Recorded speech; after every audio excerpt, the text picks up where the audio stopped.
Hello दोस्तों, क्या हाल चाल है। नमस्कार, welcome to TNC exam preparation.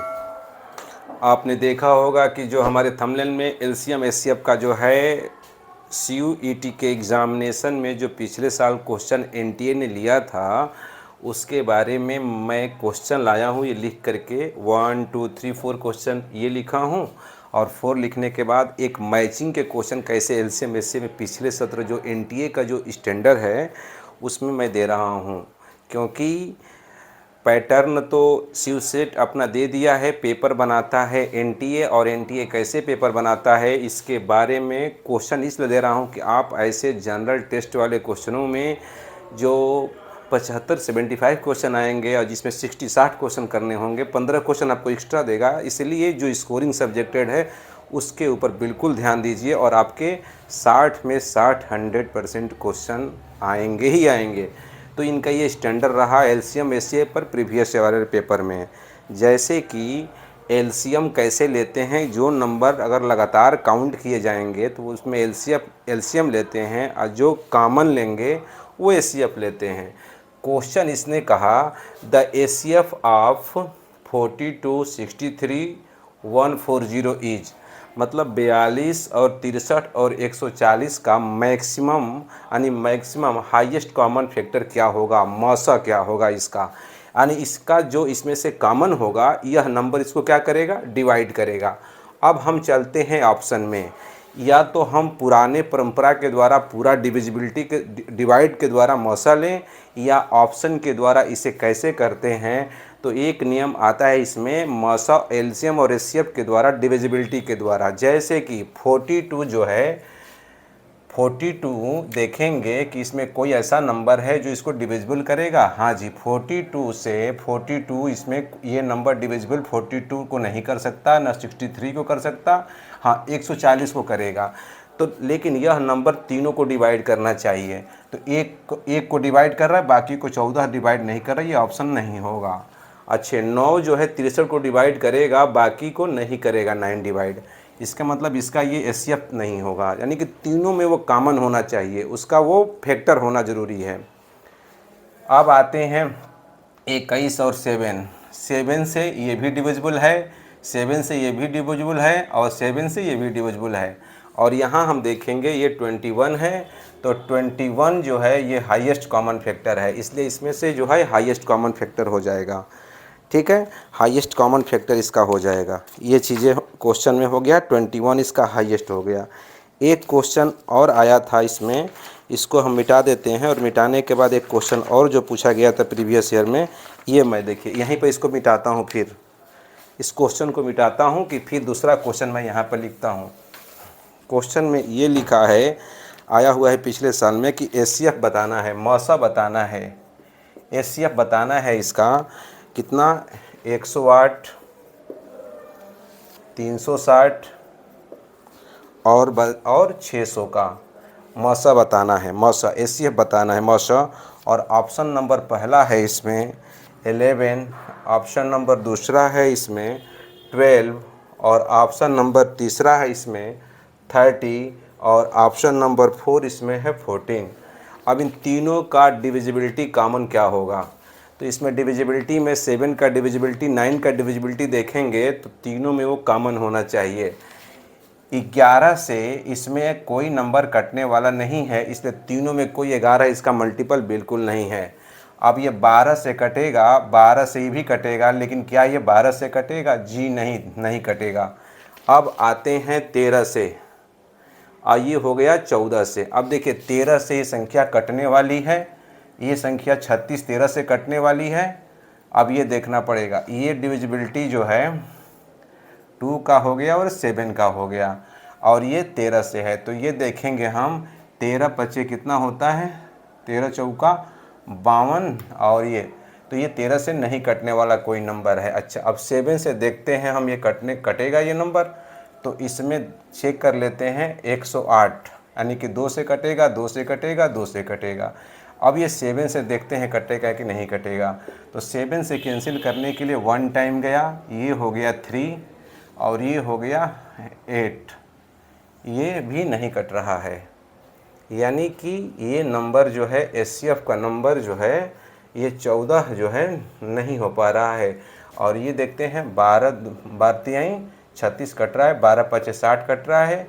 और ये अगर हम 12 को लेते हैं तो 12 इंटू 108 आने के लिए ये 9 से मल्टीप्लाई करेंगे तो 9 दूनी 18, 1 9 1 10, सॉरी इसमें जो है ना 12 इसका फैक्टर है, यानी कि 12 से तीनों संख्याएं कट रही है। तो जो मैंने शुरू में कहा था कि 12 से नहीं कटेगा, लेकिन ये संख्या 12 से कैंसिल हो जाएगी। तो आपने देखा कि तीनों में जो फैक्टर है वो 12 से कैंसिल होगा, न 11 से कैंसिल हो रहा है, न 13 से, न 14 से। इसलिए इसका जो एचसीएफ होगा वो 12 होगा। तीनों में जो कॉमन फैक्टर 12 है, इसलिए एचसीएफ 12 होगा। पिछले साल का ये क्वेश्चन आया हुआ है, तो ये 12 हो जाएगा, 12। तो ये सब क्वेश्चन है। अब जैसे कि क्वेश्चन आया, इसमें जो है एक और क्वेश्चन ये है, the smallest number of the 5 digit exactly divisible by 476। यह जो है 5 नंबर का स्मॉलेस्ट नंबर होना ज़रूरी है। 5 अंकों की छोटी संख्या में माइनस डिवाइड करके जो इसका रिमाइंडर आएगा, ये रिमाइंडर इसमें से माइनस करके इसमें जोड़ देंगे तो हमारा ऑप्शन बन जाएगा। एक नियम ये है। दूसरा नियम ये है कि सी डी ई कोई नंबर है, इसका 3 plus C D E A B में माइनस हो जाएगा, और यह नंबर 7 से डिविजिबल होगा, या यह नंबर 13 यानी 30 से भी डिविजिबल होगा। तो ऐसे नियम आएगा। तो सारे ऑप्शन में देखेंगे कि इसको माइनस करेंगे तो 600 में 47 का माइनस करिए, इसमें माइनस करिए और इसमें माइनस करें 3 का ले करके, और इसको जो है 472 में 10 माइनस करके देख लीजिए, और इसमें 476 में इसमें 10 माइनस करके देखेंगे तो ये आ जाएगा 476, और ये हो जाएगा माइनस हो जाएगा 10 6, और ये भी हो जाएगा 6, और ये हो जाएगा ये। इसका नहीं देखेंगे इसमें ना कि 7 से डिविजिबल ऑप्शन नंबर 3 है, बाकी 7 से डिविजिबल कोई है नहीं। तो आप डिविजिबल, ये 7 से भी डिविजिबल है, और 5 अंकों का डिजिट जो 3 है वो जो है 7 से भी डिविजिबल है। या 1000 में जो बताए हैं कि एक यूनिट डिजिट वाले में 70 से डिवाइड कर दीजिए, 46 से 76 से सोचिए। तीसरा नियम ये है कि जो 1000 जो आएगा, ये 1000 5 अंकों की संख्या आएगी, इसके आगे वाला नंबर ही वो डिवाइड होने वाला है। तो हम देखेंगे कि आगे नंबर जो है ना यही 7 से डिवाइड होने वाला है, उसके आगे का रेंज, इसीलिए यह 7 से डिविजिबल हो जाएगा। विद इन सेकेंड में ये क्वेश्चन आपका सॉल्व हो जाएगा। ठीक है, इसके चैप्टर भी हम और पढ़ाएंगे, लेकिन मैं ये दिखाने जा रहा हूँ कि प्रीवियस ईयर में क्वेश्चन इनके कैसे आए हुए हैं, और कैसे आप पहले आपका कॉन्सेप्ट यदि लर्निंग सही होगा तो कैसे डिविजिबिलिटी के एलसीएम के द्वारा ये सॉल्व हो सकते हैं। अब क्वेश्चन नंबर ये से हो गया। क्वेश्चन नंबर 3 आया। क्वेश्चन उन्होंने पूछा कि the sum of 2 number is 36।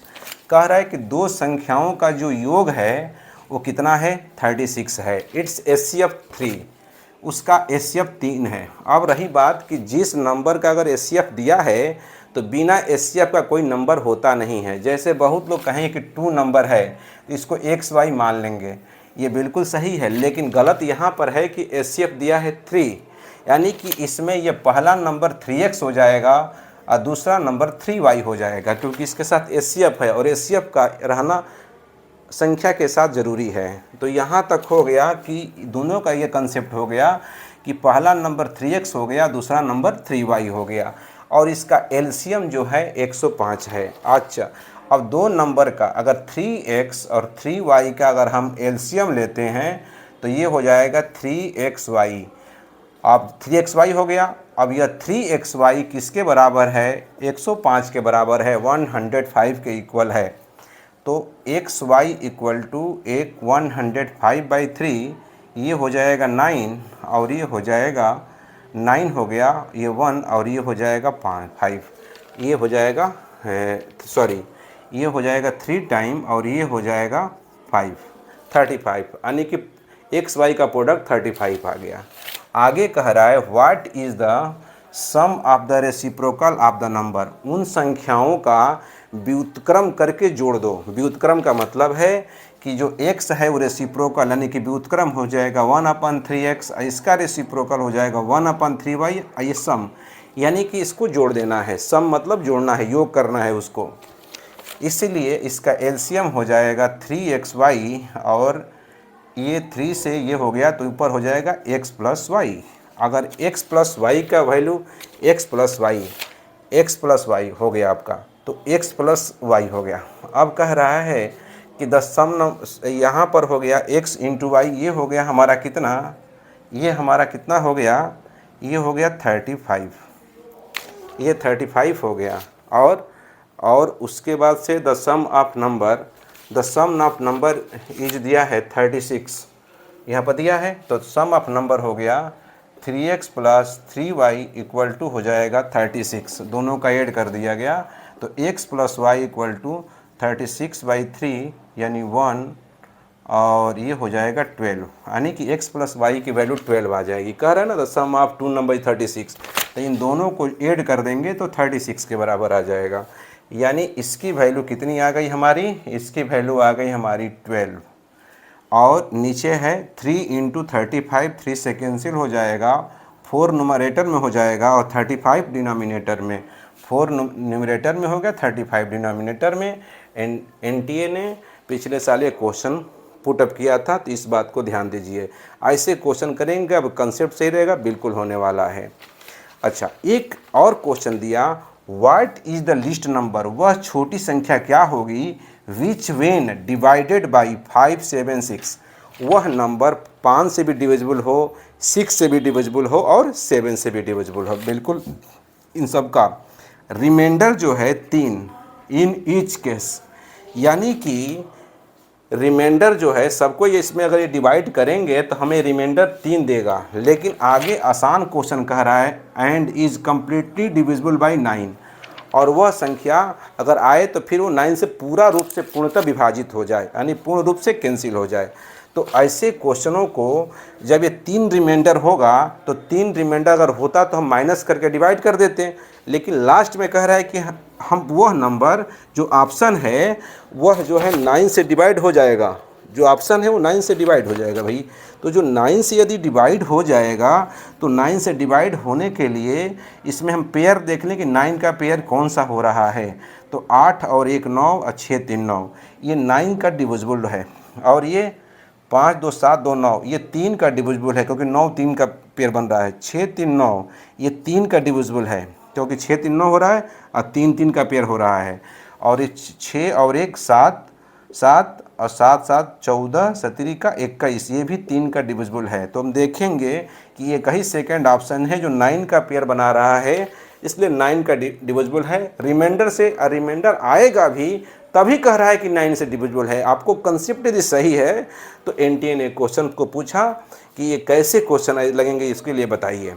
तो आपने देखा इस बात को लेकर के, लेकिन आपके सामने एक ऐसा फिर मैं क्वेश्चन ला रहा हूँ जो एनटीए ने कहा, ये तो क्वेश्चन दे दिया, एक क्वेश्चन इन्होंने मैचिंग के क्वेश्चन दिए एलसीएम एचसीएफ पर। मैं उस पर एक क्वेश्चन बनाने नहीं जा रहा हूँ, पूछा गया है और कैसे ऑप्शन में उलझाता है, इस पे देखेंगे हम कैसे ऑप्शनों में ये उलझाता है। ऐसे हम देखेंगे क्वेश्चनों को एलसीएम एचसीएफ में, क्योंकि इनका एनटीए का जो कंसेप्ट है, जो उनका लर्निंग पावर है, अप्रोच है, अगर वो नहीं बताया जा रहा था, लेकिन एनटीए का अपना एक अलग अप्रोच है। उनके अप्रोचों को देखना होगा और उनके लेवल को पहचानना होगा कि आपका उस विषय, उस सब्जेक्ट में, उस टॉपिक में अच्छी पकड़ होनी चाहिए, तो क्वेश्चन सॉल्व होगा। जैसे टू स्टेटमेंट, इसका मतलब है हिंदी में कि उपरोक्त जो है ना, ये नीचे कथन में दिया गया है। इसका मतलब है कि नीचे कथन में दिया गया है। क्या दिया गया है, तो उसमें दिया गया है पहला, लिखिएगा। एसेर्शन की हिंदी होती है अभिकथन। कथन में क्या कहा है, the HCF of 2/3, 8/9, 10/27 and 16/81 is 2/81। कह रहा है कि जो एचसीएफ है फ्रैक्शन का 1 2 3 4 फ्रैक्शन दिया है, जिसका रिजल्ट है 2/81 ये दिया है। अब रही बात कि एचसीएफ के फ्रैक्शन को आपको जानकारी होना चाहिए कि कोई भी नंबर अगर a बाई बी, इसमें a by P, b by Q और c बाई आर में दिया हो और इसका एचसीएफ लेना हो तो न्यूमरेटर का एचसीएफ और डिनोमिनेटर का एलसीएम होता है। अगर इसका एलसीएम फ्रैक्शन का लेना हो तो न्यूमरेटर का एलसीएम लॉस और डिनोमिनेटर का एचसीएफ होता है। ये कंसेप्ट होता है आप जानने के लिए। तो अब ये दे दिया। और इसमें क्या कहा, रीज़न में बोला इसने कि रीज़न में बोला है क्वेश्चन में ये कि रीज़न का मतलब है कारण बोला है कि द एचसीएफ यदि मस of A fractional number can be obtained by taking maximum multiple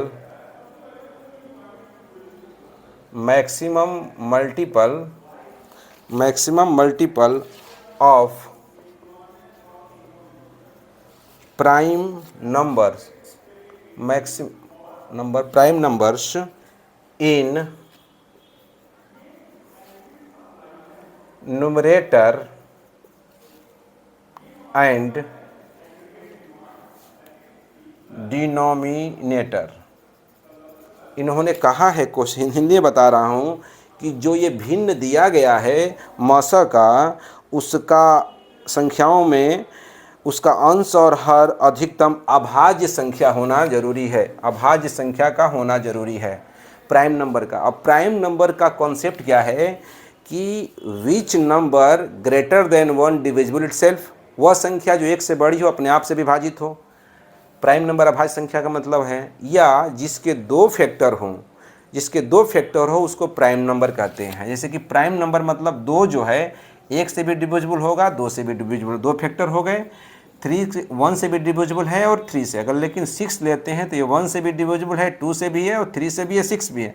more than 2 factor है। अब मोर देन 2 फैक्टर को बोलते हैं यौगिक संख्या, कंपोजिट नंबर बोलते हैं। तो यहाँ पर कंपोजिट नंबर की बात ना करके यहाँ पर किया है प्राइम नंबर की बातें। तो जिसका 2 फैक्टर होगा वो प्राइम नंबर होगा। अच्छा, चलते हैं।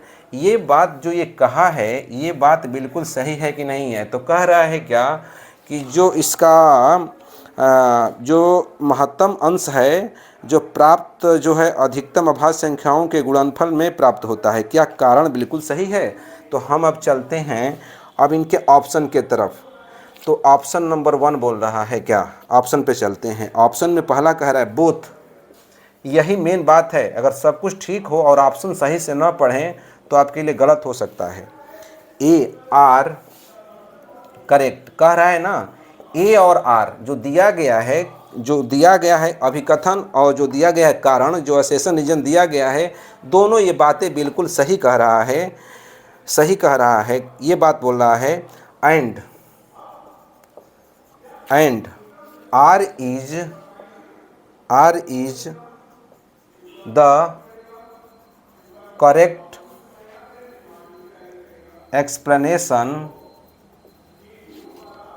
Explanation of A. कह रहा है कि जो आर जो है सही बात बोल रहा है ए का। कैसे बोल रहा है? अब देखते हैं इसका एचसीएफ निकालना। दोनों में 2 का कॉमन बिल्कुल सही है, ऊपर वाला बिल्कुल सही है। एचसीएफ का मतलब है 3 9 27 81 का जो एलसीएम होगा 3 9 27 का बिल्कुल 81 होगा। यानी एचसीएफ बिल्कुल 2/81 सही दिया है। और ऊपर का जो नंबर है वो है प्राइम नंबर है, लेकिन नीचे का जो नंबर है वो कंपोजिट नंबर है या ऑड संख्या है।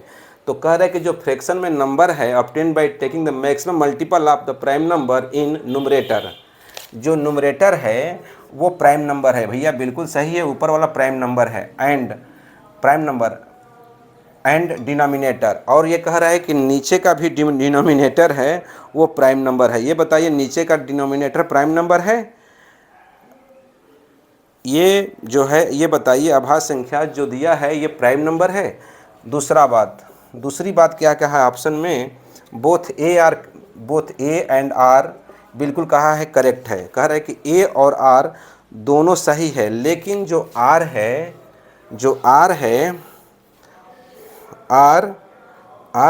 इज नॉट करेक्ट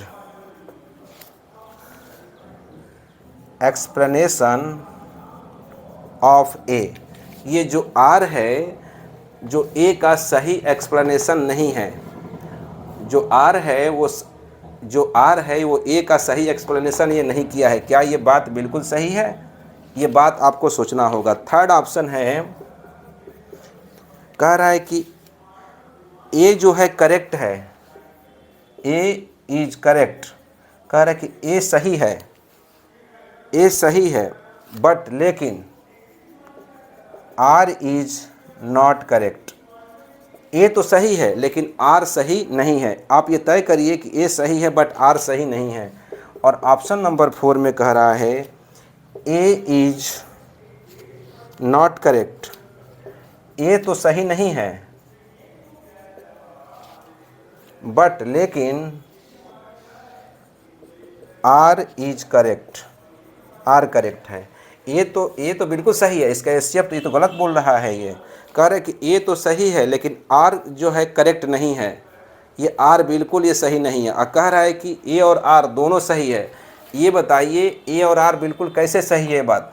अगर ये जो है अगर ऊपर का न्यूमरेटर प्राइम नंबर है तो इसमें क्वेश्चन में कहा है कि महत्तम अंश और हर में प्राप्त अधिकतम अभाज्य संख्याएं के गुणनफल में प्राप्त है। अभाज्य संख्याओं का गुणनफल में प्राप्त है, यानी कि SCF fraction number can be obtained taking maximum multiple of prime number numerator and denominator. Numerator में तो प्राइम नंबर है लेकिन डिनोमिनेटर में इसमें तो है लेकिन इसमें नहीं है बिल्कुल। तो जो ए के साथ जो बात कहा है वो बिल्कुल सही नहीं है। ए अपने आप में सही है तो इसका मतलब है कि ए इज तो करेक्ट है लेकिन आर बिल्कुल करेक्ट नहीं है। इसका रीजन तो ऑप्शन नंबर 3 होगा। और कहेगा कि ए और आर दोनों सही है तो कैसे कहेगा भाई? अगर ये क्वेश्चन को हटा दिया जाए तो इसका अस्तित्व खत्म हो जाएगा। इस क्वेश्चन के अनुसार इसका अस्तित्व है, इसलिए ए यदि करेक्ट है तो आर बिल्कुल ये करेक्ट बिल्कुल नहीं कहा है, क्योंकि ऊपर न्यूमरेटर में तो प्राइम नंबर है लेकिन डिनोमिनेटर में प्राइम नंबर नहीं है। प्राइम नंबर ये कंपोजिट नंबर है। इसीलिए ऐसे क्वेश्चनों को जब मैचिंग के क्वेश्चन भी आ सकता है, असर्शन और रीजन के भी क्वेश्चन आ सकते हैं, और आया है, आ सकते नहीं, आएगा क्वेश्चन। इसलिए आप अगर अच्छे से इसकी अगर तैयारी रखेंगे तो इसके ऑप्शन पर बहुत ही बारीकी से ध्यान देंगे, क्योंकि क्वेश्चन होने के बाद इसके ऑप्शन पर भी बारीकी से ध्यान नहीं दिए तो आपका मिस्टेक हो जाएगा। इसीलिए ये मैं इसलिए क्वेश्चन दे रहा हूँ कि एनटीए ने कैसे क्वेश्चन को किस स्टैंडर्ड तक पूछने का प्रयास कर रहा है, उस स्टैंडर्ड तक पढ़ें। और मैं आपके साथ हूँ। आपके क्वेश्चन जो आने वाले हैं, आए हुए हैं, उस पर मैं आपको अपडेट देता रहूँगा। और शिव सेट का एक अपना पैटर्न दे दिया है, एनटीए का अपना स्टैंडर्ड अलग बनाने का है, और उसके बाद हर एक यूनिवर्सिटी क्या डिमांड करती है ये उनके ऊपर है कि आप ऑनर्स करने जा रहे हैं या आपका कैरियर जो है एलएलबी के फील्ड में जा रहा है, कि आपका कैरियर एजुकेशन के फील्ड में जाएगा, कि आपका कैरियर किस जाएगा। बड़ी सावधानी के साथ शिव सेट का फॉर्म को फिलअप करिएगा, सोच समझ कर, जल्दीबाजी में मत करिएगा। ये मेरा है। और बाकी आप पढ़ते रहिएगा, अच्छे से पढ़िएगा, और बेस्ट ऑफ लक। मैं आपके साथ हूँ। टीएनसी एग्ज़ाम प्रिपरेशन में आपका बिल्कुल स्वागत है और स्वागत रहेगा, क्योंकि मैं आपके साथ हूँ। ओके, थैंक यू, नमस्कार।